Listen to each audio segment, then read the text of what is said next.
A convicted rapist escaped Bricky's prison in East Arkansas on Friday, August 12th. His mother and sister have been named as persons of interest and have allegedly helped Samuel escape. 38-year-old Samuel Hartman was serving a life sentence for the rape of his 9-year-old stepdaughter, as well as a tampering with physical evidence conviction out of Franklin County in 2013. He filed an appeal in 2015. Sam is approximately 5 feet 9 inches tall and weighs roughly 230 pounds.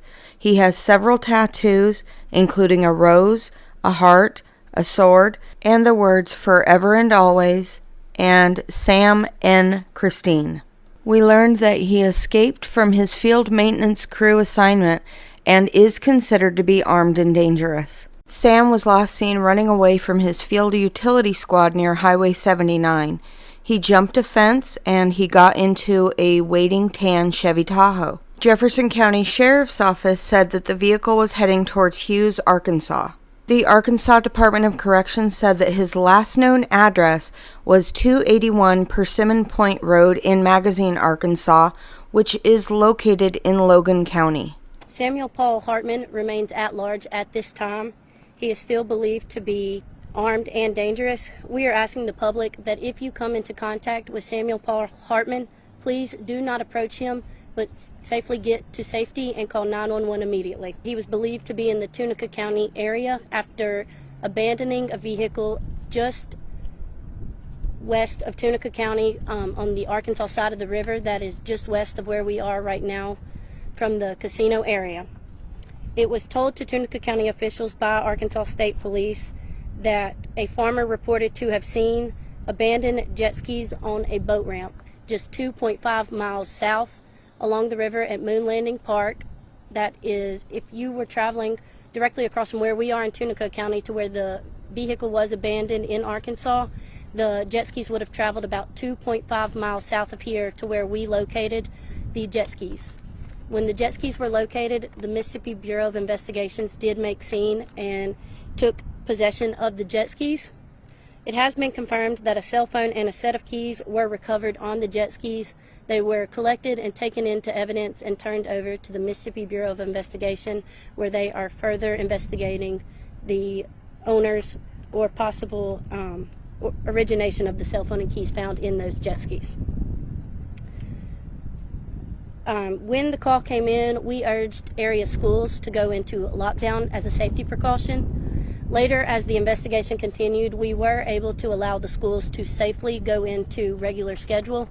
And at 3 o'clock, all schools dismissed at their usual time. We had officers on scene at all of our campuses to assist in getting the children home safely and dismissed from their respective campuses. We can confirm that there are 2 identified suspects believed to be assisting Hartman in his escape. One is a white female identified as Misty Hartman. Miss Hartman is believed to be the sister of the suspect, Samuel Paul Hartman, as well as Linda White. She is believed to be the mother.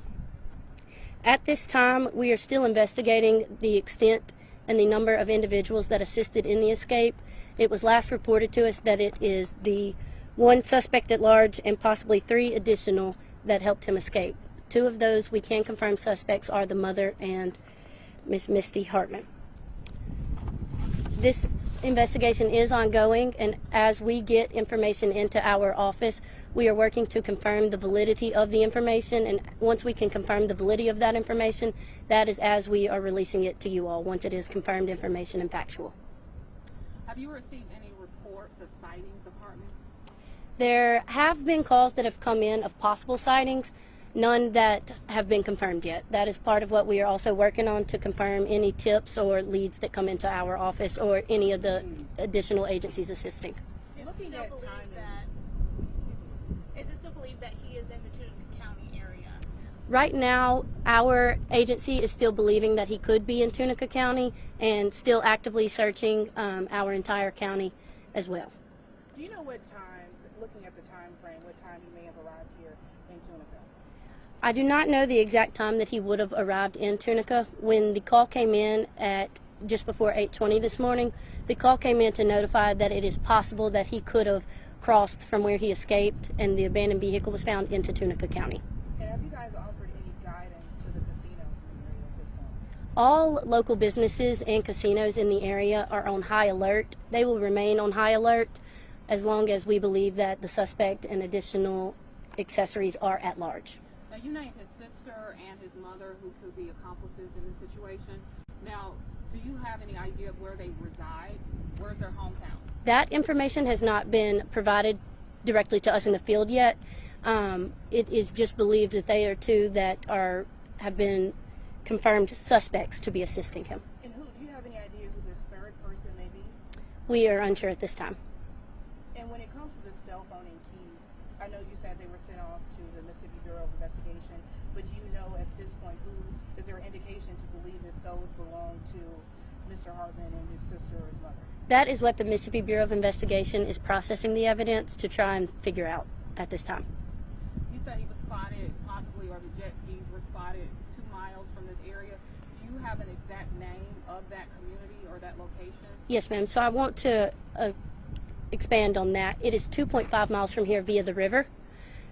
So that is via watercraft, the jet skis that they are assumed to have been traveling upon. It would have been 2.5 miles from where they abandoned the vehicle that was located in Arkansas, that they are believed to have traveled 2.5 miles on the river to where we located the jet skis. From here, the way you would have to travel, it's actually about 10 miles near Moon Landing Park. And there's a lot of manpower here. Can you kind of just outline what everything that's happened, what the process you all have gone through since around 8 o'clock this morning, getting that call? Yes, ma'am. So we have contacted the number of agencies that I was able to provide that are assisting on this investigation. With that has included aerial search via helicopters.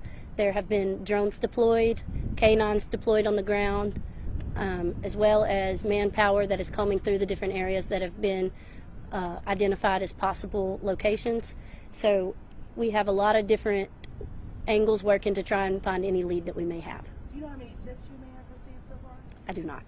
And as far as, is there any surveillance video? At this time, I'm not sure of any surveillance that has been confirmed to be a spotting of Hartman. And considering his charges of rape and rape of a child, why is it so important to get him out the streets? Anytime that we have a criminal that has escaped police custody, no matter the severity, they are in jail because of their crime, and it is always an urgency that if they went through any sort of length to escape police custody, that it is very serious priority to get them back under police custody. Do you believe that he is like imminently violent or like a risk to direct public safety, or do you believe that he is just violent in general just because he's escaped convict? I cannot comment to the status of the criminal. We do know that he is believed to be armed and dangerous, so we are taking this as a very serious matter to apprehend him as quickly as possible. And last question for me, what do you say to the residents? We have a lot of people, tourists coming into Tunica, a lot of people just living in the surrounding area who may be frightened by this. How should they move forward? What would you recommend they do during this time? We ask local residents and visitors to also take this matter very seriously, as well as how we have asked our local businesses. Be on high alert. Keep your vehicles, your homes, keep everything locked at all times, safe and secure. Be aware of your surroundings. Make sure that if you are traveling alone, that you have a family member or a friend that knows where you're traveling, that you're communicating safely. Anytime this situation happens in any community, we just ask that the public and the residents, as well as the businesses, be on high alert. Do you know how he escaped? That has not been relayed to me at this time. I believe that the Arkansas State Police is still working on their investigation to confirm those details. What does high alert detail in regards to the businesses around here? High alert relates to, we ask you to be very aware of your surroundings. High alert that there is a imminent threat of danger in the area given the circumstances. So we just ask, like with our casinos, we alert their security with a photo of the suspect, and we ask them to be on high alert, be looking out, be combing through their surveillances. With gas stations in the area, we let them know, what the description of the individual is, and so we just ask all people to be aware, and if they see something, to say something. Authorities believe that they could now be traveling in a white 2021 four-door Chevy Trail Boss. It has black rims, and it may be bearing the Arkansas license plate of 398ZVY or none at all. Sam has ties to Tulsa, Oklahoma, as well as the state of Wyoming. If you have any information regarding the whereabouts of Samuel Hartman, Misty Hartman, or Linda Annette White, please contact your local authorities by dialing 911, or you can also call the East Arkansas Regional Unit at 870-295-4700.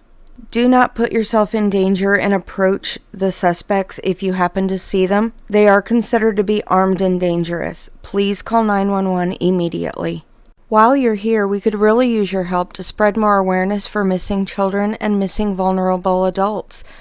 16-year-old Kaylee Jones has been missing since June 14th from Carrollton, Georgia, and her family is worried sick. 15-year-old Jasmine Perez has been missing since May 31st out of Houston. Houston Police Department actually closed her missing persons case, but she hasn't been found. Ronetta Martin was last seen on August 1st.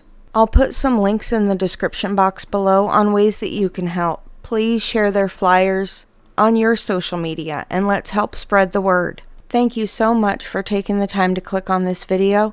We can truly all make a difference. Please remember to like, share, and subscribe, and hit that notification bell so you don't miss a single upload. Have a wonderful day. I'll see you guys on the next one. Bye, guys.